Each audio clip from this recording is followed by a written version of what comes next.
विश्वं दर्पणदृश्यमाननगरी तुल्यं निजान्तर्गतम् पश्यन्नात्मनि मायया बहिरिवोद्भूतं यथा निद्रया यः साक्षात् कुरुते प्रबोधसमये स्वात्मानमेवाद्वयम् तस्मै श्रीगुरुमूर्तये नमः इदं श्रीदक्षिणामूर्तये तस्मै श्रीगुरुमूर्तये नमः इदं श्रीदक्षिणामूर्तये बीजस्यान्तरिवाङ्कुरो जगदितं प्राग्निर्विकल्पं पुनः मायाकल्पितदेशकालकलना वैचित्र्यचित्रीकृतम् मायावीव विजृम्भयत्यपि महायोगीव यः स्वेच्छया तस्मै श्रीगुरुमूर्तये नमः इदं श्रीदक्षिणामूर्तये तस्मै श्रीगुरुमूर्तये नमः इदं श्रीदक्षिणामूर्तये यस्यैव स्फुरणं सदात्मकमसत्कल्पार्धकं भासते साक्षात् तत्त्वमसीति वेदवचसा यो बोधयत्याश्रितान् यः साक्षात्करणात् भवेन्न पुनरावृत्तिर्भवाम्भोनिधौ तस्मै श्रीगुरुमूर्तये नमः इदं श्रीदक्षिणामूर्तये तस्मै श्रीगुरुमूर्तये नमः इदं श्रीदक्षिणामूर्तये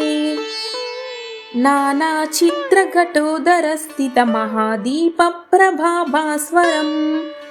ज्ञानं यस्य तु चक्षुरादिकरणद्वारा बहिस्पन्दते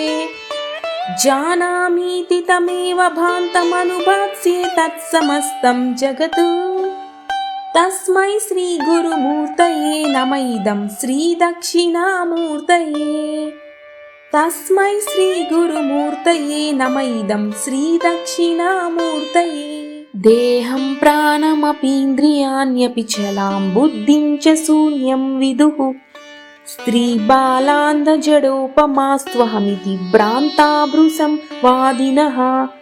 मायाशक्तिविलासकल्पितमहाव्यामोह संहारिणे तस्मै श्रीगुरुमूर्तये नमः इदं श्रीदक्षिणामूर्तये तस्मै श्रीगुरुमूर्तये नमः इदं श्रीदक्षिणामूर्तये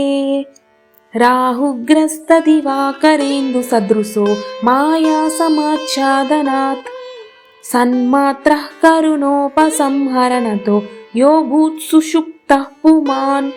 प्रागस्वाप्तमिति प्रबोधसमये यः प्रत्यभिज्ञायते तस्मै श्रीगुरुमूर्तये नमः इदं श्रीदक्षिणामूर्तये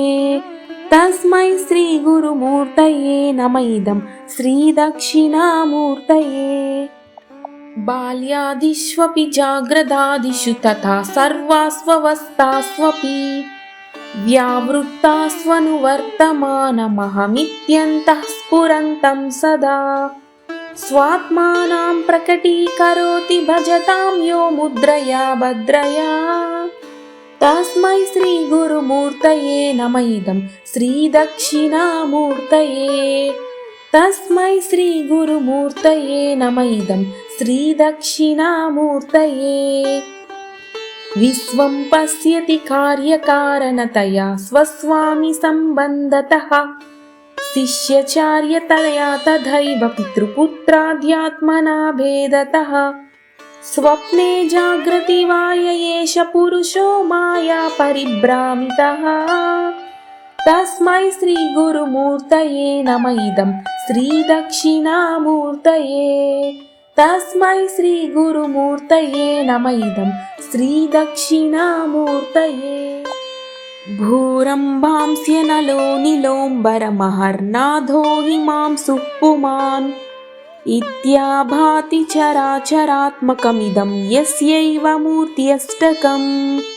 नान्यत् किञ्चन विद्यते विमृशतां यस्मात् परस्माद्विभो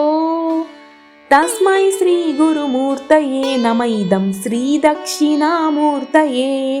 तस्मै श्रीगुरुमूर्तये नमः इदं श्रीदक्षिणामूर्तये सर्वात्मत्वमिति स्फुटीकृतमिदं यस्मादमुष्मिन् स्तवे तेनास्वश्रवणात् तदर्थमननाध्यानाच्च सङ्कीर्तनात्